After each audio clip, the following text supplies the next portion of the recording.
I never expected that a catastrophic plumbing failure would change my life, but that's exactly what happened when I moved into apartment 3B. Before that, my life ran on a quiet, predictable schedule. I'm Miles, a graphic designer who works from home, and my world was largely confined to the glow of my monitor, the scent of fresh coffee, and the familiar silence of my own space. It was a life of routine, a comfortable state of solitude that sometimes felt an awful lot like loneliness. My new building was old, with the kind of charm that comes from decades of settled foundations and layered histories. It had hardwood floors that creaked with personality and radiators that hissed like sleeping dragons. And it had Caleb. He lived in 3A, right next door. From the moment I first saw him, he was less of a person and more of a presence, a force of nature I was acutely, immediately, and hopelessly aware of. He was the kind of guy who seemed to occupy more space than his body actually required. Tall, broad-shouldered, with arms dusted in what looked like a permanent layer of sawdust or drywall powder. He worked in construction or renovation, something physical that left him looking tired but satisfied at the end of the day. I'd hear the solid, heavy tread of his work boots in the hallway, a sound that became a punctuation mark in my otherwise silent afternoons. Our first few interactions were exactly what you'd expect between new neighbors. A quick nod in the hall, a polite, "Hey, how's it going?" while fumbling for keys. He had a low, easy voice and a smile that seemed to crinkle the corners of his eyes effortlessly. I, on the other hand, would feel my own voice catch in my throat, managing only a tight, awkward smile in return. I was sure he saw me as just the quiet, slightly weird guy next door. And in my mind, that's all I could ever be. Caleb existed in a different universe, one of casual confidence and easy masculinity that felt a million miles away from my own introspective, anxious world. I'd watch him from my window sometimes, seeing him unload lumber from his truck or laugh with friends on the sidewalk. He seemed so effortlessly connected to the world, while I felt like I was observing it from behind glass. He was, in the grand, unspoken catalog of my heart, completely and utterly unattainable. A beautiful, sun-drenched landscape I could admire but never, ever visit. I settled into my new apartment, embracing the routine. I learned the specific creak of the floorboard outside his door. I could tell by the sound of his shower starting when he was home for the day. These small, second-hand details of his life became an ambient part of mine, a soundtrack to my quiet longing. I told myself it was harmless, a simple crush that would fade with time as the novelty of a new neighbor wore off. I was wrong about that. I was especially wrong about how long I'd have to get used to things. Life, it turns out, had a much more chaotic and much more direct plan in mind for us. The building's charming old bones had a breaking point, and that breaking point was located directly inside the wall behind my toilet. It started with a sound I couldn't place, a faint, persistent dripping that wasn't coming from any of my faucets. I spent an hour trying to locate it, pressing my ear to walls like some kind of amateur detective, feeling foolish. Then, the sound changed. It became a gurgle, then a hiss, and then, with a gut-wrenching groan from within the plaster, a full-fledged rush of water. I stood frozen in my hallway for a moment, listening to the impossible noise of a waterfall where my bathroom should be. When I opened the bathroom door, a wave of lukewarm water washed over my socks. The paint on the wall behind the toilet was bubbling, pregnant with water, and a steady stream was pouring from a crack in the plaster near the floor. Panic, cold and sharp, seized me. I slammed the door shut, as if that would somehow contain the disaster, and fumbled for my phone. The landlord, a perpetually stressed man named Mr. Thompson, was about as helpful as you'd expect. "Oh dear," he'd sighed, the sound tinny through the phone. "That's the main riser. Okay, I'm calling the emergency plumber. Don't worry. But you can't stay there, son. They'll have to shut off your water and probably tear out that whole wall. It's going to be a mess." A mess. That was the understatement of the century. Within an hour, 2 grim-faced plumbers were in my apartment. The water was shut off, and a growing brown stain was spreading across my living room ceiling. They told me it would be at least a week, maybe more. A week. I had just finished unpacking. My entire life was in boxes a few days ago, and now it was sitting in a shallow, murky pond on my brand-new rug. I sank onto the arm of my sofa, the only dry surface I could find, and put my head in my hands. The stress felt like a physical weight, pressing down on my chest. I had no family in the city. My friends all lived in tiny apartments with no spare space. A hotel for a week or more would be financially crippling. The quiet solitude I'd built for myself had suddenly become a terrifying isolation. That's when I heard a knock. Not on the door frame, which was propped open for the plumbers, but on the wooden door itself. I looked up and saw Caleb standing there. He was wearing a faded gray t-shirt and jeans, his work boots unlaced. His expression wasn't just curious, it was genuinely concerned. He looked past me at the chaos, at the plumbers, at the standing water. "Hey," he said, his voice softer than I'd ever heard it. I heard the commotion. "Everything okay?" It was such a ridiculous question given the circumstances, but the sincerity in his eyes was disarming. I just shook my head, unable to form a coherent sentence. A bitter, helpless laugh escaped my lips. "Not really, no?" A pipe burst. "I have to be out for at least a week." He winced in sympathy, his gaze sweeping over the disaster zone that was my new home. He was quiet for a moment, just taking it all in. I braced myself for the usual platitudes. "That's rough, man," or "hope you get it sorted out," the kind of thing people say when they want to acknowledge your problem without getting involved. But that's not what he said. He looked directly at me, his gaze steady and clear. "Listen, this is going to sound forward, but I have a spare room. It's not much, but it's got a bed, and it's dry. You could stay with me until this is fixed." My brain just stopped working. I stared at him, trying to process the words. Caleb, my neighbor, the handsome, unattainable guy from my daydreams, was offering me a place to stay. It felt like a scene from a movie I wasn't supposed to be in. Every self-protective instinct I had screamed at me to say no, to find a cheap motel, to avoid the monumental awkwardness of imposing on this near stranger I was secretly infatuated with. "Oh no, I couldn't," I stammered, the words coming out automatically. That's too much. I don't want to impose." He just shrugged, a simple, disarming gesture. "It's not an imposition. The room's just sitting there empty. Gathers dust. I'd rather it get some use. Besides," he added, a hint of that easy smile returning, "it's better than a motel, right?" And cheaper. He wasn't wrong. He was logical. And he was standing there, offering me a lifeline when I felt like I was drowning. My heart was hammering against my ribs, a frantic mix of terror and a wild, uncontainable hope. This was a terrible idea. It was a wonderful idea. It was the only idea I had. After a moment that felt like an eternity, I took a deep breath. "Are you sure?" I asked, my voice barely a whisper.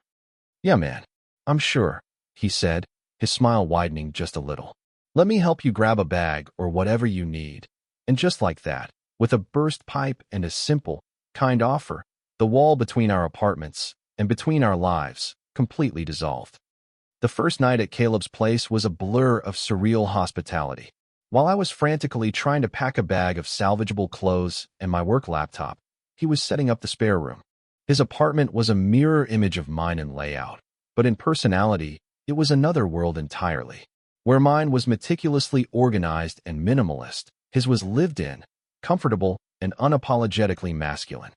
A heavy, worn leather sofa dominated the living room, and shelves made of dark wood and iron pipes held a collection of books on architecture and history, not the design and art books I owned. The air smelled different, too.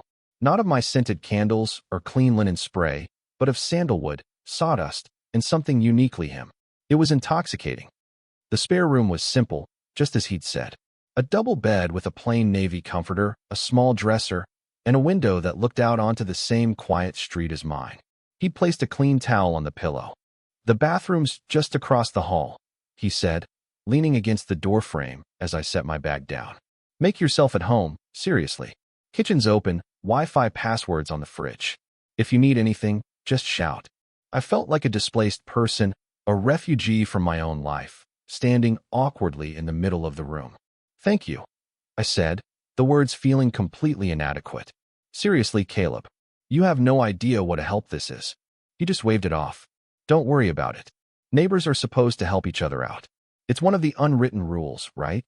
He gave me a small, reassuring smile and then left me to settle in, the quiet click of the door closing behind him feeling both like a relief and a new source of anxiety. I was here, in his space, for a week. Living in such close proximity, The carefully constructed image I had of him began to fracture and reform into something much more complex and real. The loud, confident construction guy was only one facet of who he was. I discovered he was surprisingly quiet in the evenings. He didn't blast the TV or have people over. Instead, he'd often sit at his kitchen table under a single pendant light, sketching on large sheets of paper. The first time I saw it, I had crept out of my room for a glass of water, trying to be as silent as possible. He was so engrossed he didn't hear me. His brow was furrowed in concentration, a pencil tucked behind his ear, and his large, capable hands were moving with a surprising delicacy, drawing clean, precise lines. They were blueprints, I realized. Detailed, beautiful architectural drawings. He wasn't just the laborer, he was the artist, the planner. He finally looked up, a little startled to see me standing there. "Oh, hey," he said, a faint blush creeping up his neck. "Just, working on a side project. Are those blueprints?" I asked, moving a little closer. "They're incredible. The detail is amazing." His blush deepened. "Thanks. It's just a hobby mostly. I like designing things more than building them sometimes." He showed me the drawing. It was a plan for a small, modern cabin nestled into a hillside. He spoke about it with a quiet passion, explaining the flow of the rooms, the placement of the windows to catch the morning light. In that moment, he wasn't the intimidatingly handsome neighbor anymore. He was just a guy with a dream, a hidden creative side that resonated deeply with my own. It made him seem less like a landscape and more like a person I could actually talk to. Our evenings fell into a comfortable, unspoken rhythm. We'd make dinner, sometimes together, sometimes separately, but we'd almost always eat at the same time at his small kitchen table. The conversations started small. We talked about our work, about the city, about bad landlords. I learned he'd grown up in a small town upstate and had moved here for work 5 years ago. He learned that my parents were retired teachers in Florida and that I'd always been the quiet, artsy kid. He was an incredible listener. He'd lean forward, resting his chin on his hand, and give me his full attention when I talked about a difficult design project. He'd ask thoughtful questions, not just polite ones. And he'd share pieces of himself in return. He told me about a difficult client, the satisfaction of seeing a project finished, the frustration of working with cheap materials. The distance between us was shrinking with every shared meal, every quiet conversation. One evening, a few days into my stay, a cold snap hit the city. The old building's heating was struggling to keep up, and the drafts were noticeable. I was sitting on the sofa, huddled under the thin blanket from my room, trying to finish up some work on my laptop. I must have shivered, because when I looked up, Caleb was standing there with a thick, heavy quilt in his arms. It was a beautiful, old-fashioned patchwork quilt, obviously handmade. He didn't say anything. He just unfolded it and gently draped it over me, tucking it in around my shoulders. His fingers brushed against my neck, a brief, feather-light touch that sent a jolt straight through me. The quilt was warm from a nearby radiator and smelled faintly of cedar. It enveloped me in a cocoon of warmth and unexpected care. "Better?" he asked, his voice low. I could only nod, my throat suddenly tight.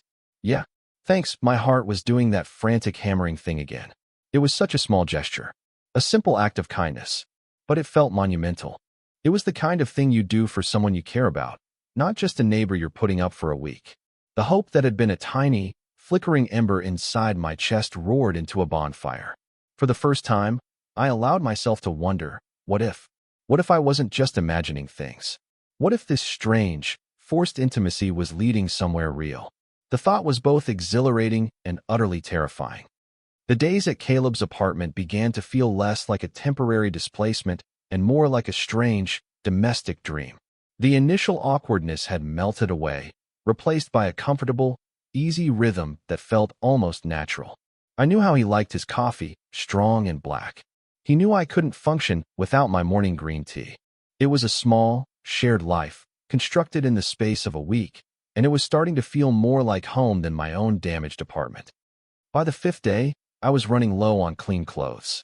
The thought of going back into my disaster zone of an apartment, with its lingering smell of damp drywall and industrial fans roaring, was deeply unappealing. But I had no choice. I needed my other suitcase. I mentioned it to Caleb over breakfast, and he immediately offered to help. "I'll come with you," he said, rinsing his coffee cup in the sink. Those fans are loud as hell. It's good to have a second person, just in case. I didn't argue. The truth was, I didn't want to go alone. And a bigger truth was that I just wanted him to come with me. Walking into my apartment was jarring. The air was thick and humid. Plastic sheeting was draped over everything, and a large section of the bathroom wall was just gone, exposing a skeleton of pipes and wiring. The constant, deafening hum of the dehumidifiers made conversation impossible. We moved in silence, a strange pantomime of purpose. I located the suitcase in my bedroom closet, thankfully untouched by the water. It was heavier than I remembered, filled with sweaters and jeans. I struggled to lift it off the high shelf, my fingers straining. Before I could lose my grip, Caleb was there beside me, easily taking the weight. "I got it," he said, his voice raised over the noise. He lifted the heavy case as if it were nothing and carried it out into the hallway. Back in the relative peace of his apartment, the silence that fell between us felt different. It wasn't the comfortable silence of our evenings. It was charged, humming with an unspoken energy that had been building all week. He carried the suitcase into my temporary room and lifted it onto the bed for me with a soft thud. The sound seemed to echo in the quiet space. "Thanks again," I said, my voice sounding thin. I stood near the door, suddenly feeling like an intruder again. "You really didn't have to." "It's nothing," he replied, but he didn't leave. He stood by the bed, his hands resting on his hips, looking at me. His gaze was intense, searching. I felt pinned by it, unable to look away. "You know," he said, his voice low and a little rough, "you've been really tense all week. All this stress, it's getting to you." He was right. My shoulders were knotted, and a dull ache had settled permanently in my lower back from a combination of stress and sleeping on an unfamiliar mattress.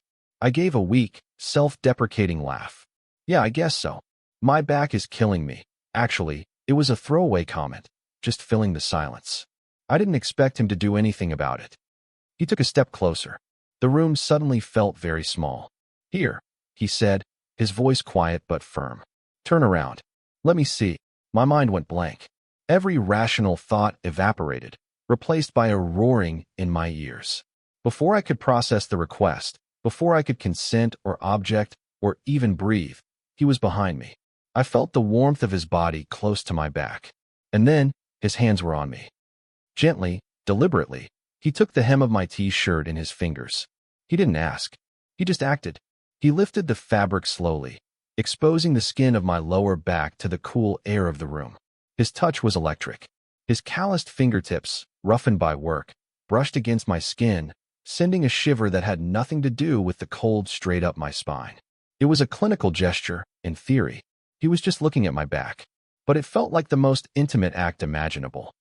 Time seemed to slow down, stretching into an infinite, breathless moment. I could feel his breath on my neck. I could smell that scent of sandalwood and sawdust. His fingers rested lightly on the bare skin just above my jeans, a point of contact that burned with a quiet fire. He didn't say anything. He just held my shirt up, his thumb stroking absently, a tiny, repetitive motion that made my knees feel weak. This was it. This was the moment where everything shifted. It was no longer about a burst pipe or neighborly kindness. This was a boundary being crossed, a question being asked without a single word. The air between us was thick with unspoken meaning, with all the hope and fear I had been carrying all week. I stood there, frozen, my heart pounding a frantic rhythm against my ribs, every nerve in my body screamingly aware of the man standing so close behind me. He had lifted my suitcase onto the bed, an act of strength and service. And then he had lifted my shirt, an act of startling, terrifying intimacy. And in the ringing silence of that room, I had absolutely no idea what was supposed to happen next. The moment his fingers left my skin, the air in the room rushed back into my lungs.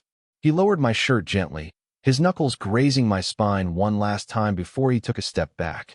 The space he created between us felt like a chasm.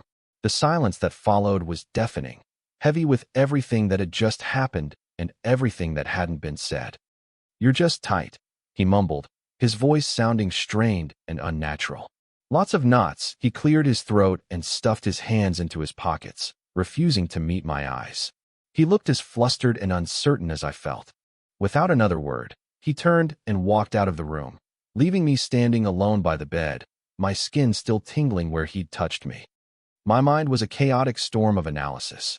I replayed the entire sequence of events 100 times. The way he looked at me, the deliberate way he stepped closer, the shocking, gentle way he lifted my shirt. It was a gesture that could be interpreted in two completely different ways, and my brain was locked in a brutal war between them. One side, the hopeful, romantic side, screamed that this was it. It was a clear signal, a test. It was a way of initiating physical contact that was intimate but deniable. His awkwardness afterward wasn't rejection. It was nervousness, the fumbling uncertainty of someone who had just made a bold move and was waiting to see the outcome. His quick retreat was because he was just as scared as I was. This thought sent a thrill of pure, terrifying excitement through me. But the other side of my brain, the cautious, self-protective side that had run my life for years, had a much more painful explanation. It was nothing. It was a clumsy, thoughtless gesture from a straight guy who was comfortable with casual physical contact and had no idea how it would be perceived by his quiet, gay neighbor. He wasn't being intimate. He was being practical, like checking a car engine or inspecting a piece of wood. The awkwardness I saw wasn't nervousness, it was regret. He had realized he'd crossed a line, made me uncomfortable, and was now desperate to pretend it never happened. This thought filled me with a familiar, crushing sense of shame and foolishness. The next 24 hours were excruciating. We moved around the apartment like ghosts, occupying the same space, but never truly connecting. The easy rhythm we had found was gone, shattered by that one moment of contact. Conversations were stilted and brief, limited to logistics about my impending move back to my own apartment. The landlord called. I'd say to the back of his head while he made coffee. He said the new drywall is up. I can probably move back tomorrow. Oh, cool, Caleb would reply, his voice flat, his gaze fixed on the coffee maker. There was no more shared laughter, no more long talks at the kitchen table. He retreated back into his own world, and the wall between us felt higher and thicker than the physical one that separated our apartments. I was a wreck. Every time he entered a room, my heart would leap into my throat. I would watch him, trying to decipher some clue from his posture, from the set of his jaw, from the way he avoided my eyes. Was he angry? Embarrassed? Was he just waiting for me to leave so he could forget this whole weird week ever happened? My internal monologue was relentless. I dissected every word, every gesture from the past week, searching for evidence to support one theory over the other. The shared dinners, the blanket, the way he listened when I talked. Were those signs of genuine interest, or was I just a lonely, hopeful idiot projecting my own desires onto simple acts of kindness? The shirt lift was the key, the Rosetta Stone to understanding everything, but I couldn't translate it. It was a moment of pure, undeniable intimacy followed by a period of cold, painful distance. The whiplash was making me emotionally sick. I spent most of that last day in my room, packing my things with a heavy heart. The prospect of returning to my own apartment, which should have been a relief, now felt like a banishment. I was being exiled from this small, fragile world we had built. The quiet of my own place, which I had once cherished, now seemed like a sentence to loneliness. I had been given a glimpse of something more, something connected and warm, and now it was being taken away. I was almost certain I had imagined the whole thing, that I had ruined a potential friendship by wanting it to be something more. The thought was a dull, constant ache in my chest. Tomorrow, I would go back to being the quiet guy in 3B, and he would go back to being the handsome neighbor in 3A, and this strange, intense week would become nothing more than an awkward memory we never spoke of again. The morning of my departure arrived with a gray, dreary sky that perfectly matched my mood. The landlord had confirmed that my apartment was habitable again, even if it wasn't fully repaired.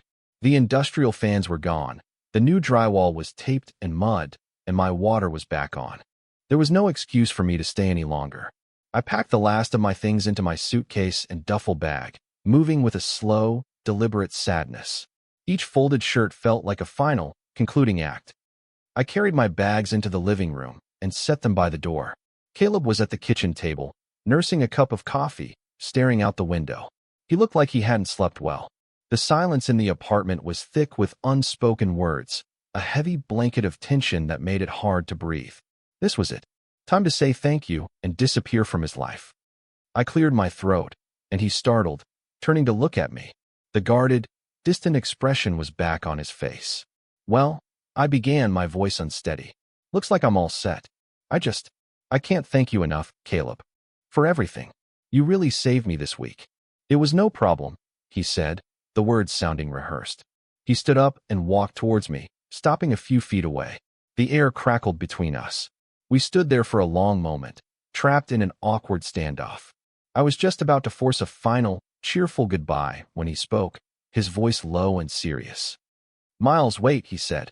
Can we talk for a second? Before you go?" My heart stopped. This was either going to be the gentle letdown, the "I hope I didn't give you the wrong impression" speech, or it was going to be something else entirely. I just nodded, unable to speak, and braced myself for the impact.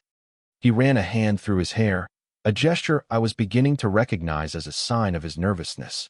"Look," he started, his eyes finally meeting mine, full of a raw, anxious vulnerability I had never seen in him before. "I'm sorry for how weird I've been the last day. That's on me. I messed up. I whispered, confused. "What are you talking about?" He took a deep breath, like a diver about to plunge into deep water. When I lifted your shirt," he said, the words coming out in a rush. That wasn't about your back. I mean, I'm sure your back was sore, but that's not why I did it. It was a stupid, clumsy way of, I don't know, trying to see what would happen. And then I panicked. The floor seemed to tilt beneath my feet. I stared at him, my mind scrambling to catch up. He wasn't apologizing for making me uncomfortable. He was apologizing for getting scared. "I've wanted to talk to you since the day you moved in," he confessed, his gaze unwavering now, locked on mine. "I kept trying to think of a reason, an excuse. But you were always so quiet, and I didn't know if you were, interested, or if you even wanted to be bothered." Then the pipe burst, and it felt like some kind of sign. A crazy, cosmic sign telling me to just do something. He let out a shaky laugh. "So I offered you the room. And this whole week has been amazing. Getting to know you. Talking with you. It's been the best week I've had in a long time. And I got scared. Scared I was reading everything wrong. Scared I was going to ruin it. So I did that stupid thing with your shirt, and then I freaked out and pulled away. I'm sorry. I'm an idiot." A wave of relief, so profound it almost made me dizzy, washed over me. All the anxiety, all the overthinking, all the fear of the last 24 hours just evaporated, replaced by a dazzling, blinding hope. He wasn't rejecting me. He was just as terrified as I was. A smile, a real, genuine smile, spread across my face. I felt a laugh bubble up from my chest. "You're not an idiot," I said, my voice thick with emotion. "Or if you are, we're both idiots. Because I've been driving myself crazy trying to figure out what that meant. I've been convinced I completely misread everything." A matching look of relief dawned on his face, softening his features. "So you didn't mind?" "No, Caleb," I said, taking a step closer, closing the distance between us. "I didn't mind at all. And that was all it took." The tension didn't just break, it imploded. In the next second, he had closed the final gap between us, his hands coming up to gently cup my face. He looked at me for a heartbeat, a silent question in his eyes, and when I leaned into his touch, he lowered his head and kissed me. It wasn't a tentative, questioning kiss. It was a kiss full of a week's worth of unspoken tension and nervous energy, of hope and relief. It was firm and sure and everything I had secretly dreamed of. It was the taste of coffee and the feeling of home. When we finally pulled apart, we were both breathless. He rested his forehead against mine, a soft, happy laugh escaping his lips. "So," he murmured, his thumb stroking my cheek. "Does this mean you're not moving back into your apartment today?" I laughed, a sound full of pure, unadulterated joy. "My suitcase is already here," I said. "Seems like a shame to move it again so soon." That week, which began with the chaos of a burst pipe, didn't end with me moving back into my own apartment. My bag stayed by Caleb's door for another day before we moved them, not back to the spare room, but into his room. My apartment next door became a strange, secondary storage unit for a while, a place we'd pop into to grab a book or a specific kitchen utensil, always with a shared, knowing smile. It was our origin story, the place where everything started, but it was no longer my home. Home had become the space I shared with him. The weeks that followed were a gentle unfolding. We learned each other in ways that went beyond the convenient proximity of an emergency. We went on actual dates, holding hands as we walked through the park, feeling the novel thrill of being seen together in public. We went to movies and sat in the back, his arm draped comfortably around my shoulders. He took me to a construction site on a Saturday, showing me the bones of a building he was helping to create, his face alive with passion. I showed him the intricacies of a design project I was proud of, and he listened with that same focused intensity I'd first seen over his own blueprints. We discovered the small, important details of a shared life. We learned that I was the one who was better at remembering to buy groceries, and he was the one who could fix anything that broke. We found a rhythm in navigating our differences. My quiet introspection balanced his steady, grounded energy. He drew me out of my shell, and I, in turn, offered him a quiet harbor, a calm space to retreat to after a long, physical day. The spare room in his apartment eventually became my office, the place where my monitor glowed next to a window that looked out on our street. Sometimes, when we were lying on his worn leather sofa, my head resting on his chest, I'd think about the sheer, improbable luck of it all. The chain of events that had to occur for us to find each other was absurd. A weak point in an old copper pipe, a landlord's slow response, a neighbor's simple, generous offer. If any single one of those things had been different, I would still be in my quiet apartment, listening to the sound of his boots in the hall and nursing a crush I believed was hopeless. One evening, a few months later, we were cooking dinner together. Rain was streaking down the window panes, and the apartment was filled with the smell of garlic and basil and the comfortable warmth of our life together. He came up behind me while I was stirring a pot on the stove and wrapped his arms around my waist, resting his chin on my shoulder.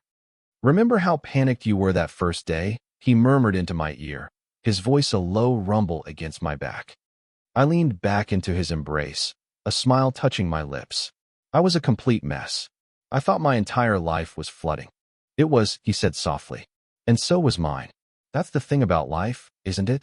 You can build walls around your heart, create a routine that feels safe and predictable, and believe you have it all under control. You can convince yourself that what you have is enough. But sometimes, all it takes is a crack in the foundation, an unexpected flood, to wash it all away and leave you standing in the middle of a beautiful, terrifying, wonderful new landscape.